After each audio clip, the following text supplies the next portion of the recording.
Well, all right जनाब जी, once again welcome back. You guys are listening program just for you और मैं हूँ आपके साथ युसरा बुखारी. और आज हम बात करें जी असातिज़ा के हवाले से. और उस्ताद का आलमी दिन जो है वो दुनिया भर में मनाया जा रहा है. फेसबुक के कमेंट्स भी शामिल करेंगे, लेकिन उससे पहले हम थोड़े से मैसेजेस शामिल कर लेते हैं. और हमारे साथ कौन कौन रहा? हमारे साथ रहे अली हैदर और प्रेसिडेंट ऑफ सरेआम सियालकोट हमारे साथ रहे, और उन्होंने बड़ा अच्छा एक मैसेज दिया कि हमारी सोसाइटी में जो है वो एक थोड़ा सा ये क्या कहते हैं जी, दिल पे पत्थर रख के सुनने वाली बात है, लेकिन बात सच है. वो क्या कहते हैं, बात तो सच है मगर बात है रुसवाई की.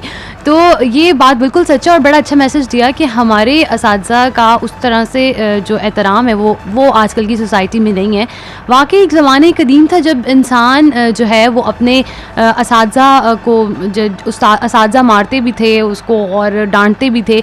वो डांट मार से इंसान जो था वो एक हीरा बन जाता था. लेकिन आजकल की सोसाइटी में जो रिस्पेक्ट है वो वाकई कहीं खो गई है, और उस रिस्पेक्ट की हमें जो है वो अशद ज़रूरत है. वाकई इस पे हमें एक सोचने वाली बात और एक गौर व फिक्र करने वाली बात है. और हमें अपने असातिज़ा की जो है वो इज़्ज़त करनी चाहिए. ये नहीं कि सिर्फ आप व्हाट्सएप स्टेटस अपडेट कर लें या आप कोई ये कार्ड्स बनाएं, ये अच्छी बात है, लेकिन इसके साथ साथ हमें असातिज़ा को वो इज़्ज़त वो एहतराम भी देना चाहिए जिसके वो हकदार हैं. और आगे बढ़ते हैं जी, और भी कमेंट्स शामिल करेंगे. और हमारी